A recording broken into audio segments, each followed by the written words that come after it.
Are you prepared tonight to make a one-time offer to this board? Get out of my way, let me come up with a plan, and let me help you develop some direction for your high school.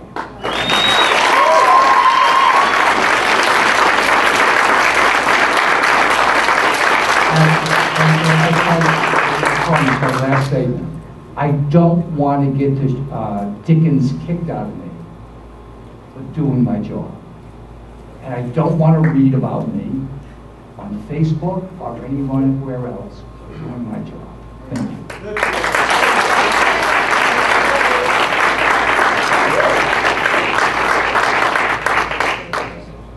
I'm ready to rumble. Tell me to do it, and in 2 weeks I'll have a plan to you.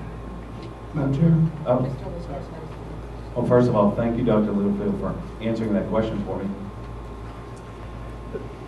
And I want to share something with you. You and I have something in common now, I know. Migraines? I don't get migraines, but I lose sleep at night over this high school issue. You want to know why? I'm an 8th grade student who was right smack dab in the middle of this mess.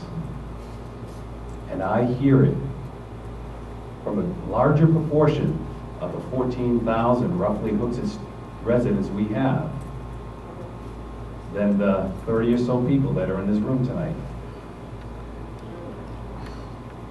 And so I have to make my decisions as a school board member, as a representative of those people, not just based on the people that come up and mention my name disparagingly, which I accept. It's part of public input.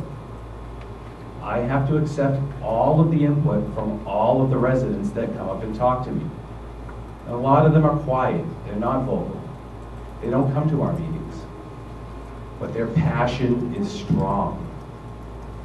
And their concern right now is they've seen for over a month Mr. Pearl here with a plan to make sure that we have legal counsel that can go out and talk to different schools.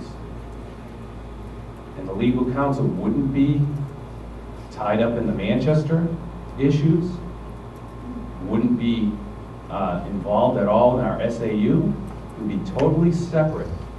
And the beauty of that plan that I like, with all due respect, because you have proven that you're a strong leader. You have proven that you were able to negotiate for Auburn and Pinkerton. I think those are great assets. The problem I see right now, and the concerns from the parents that talk to me, are that we are right now knee-deep in an argument with Manchester. And you are part of that argument with us. You are our leader. And unfortunately, you're not disconnected from that argument that we're having with Manchester. So that's the only part of Mr. Pearl's plan that I see a benefit to having somebody totally disconnected that can run in parallel with what we're doing with Manchester, with our declaration of breach. I personally would like to see your input, though. This is the compromise I'm proposing.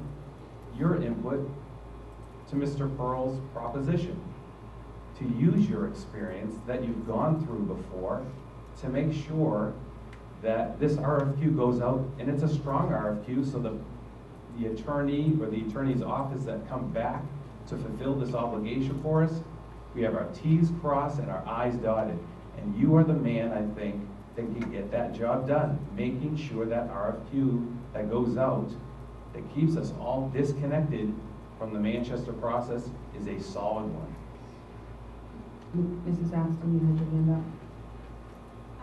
Mine might be more, because we have a motion on the table, correct? I think mine is a little bit outside that motion, so I will refrain from now. Mr. Pearl? I admire Dr. Littlefield's actions with Auburn, and we have gathered a lot of information from it.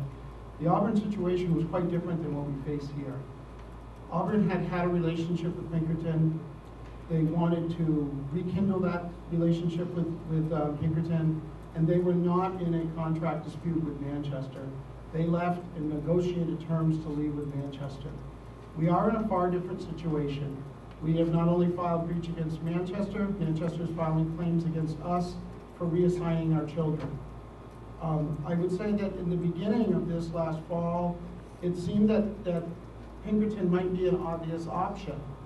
Some other concerns came forth about multiple contracts and where the legal issues lie on all that. And I don't know at this point. And then we saw, instead of a lot of kids going to Pinkerton, a lot of kids went to Londonderry. And that confused me further as far as what type of plan do we really want to put on a warrant? What do the people really want?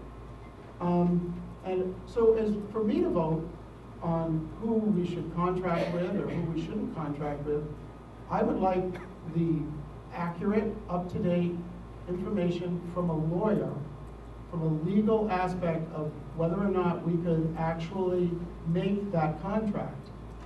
And I don't think we have very much time to do that. And I think this is a reasonable way. Certainly Dr. Littlefield would be involved in this process, but we need someone to focus on it.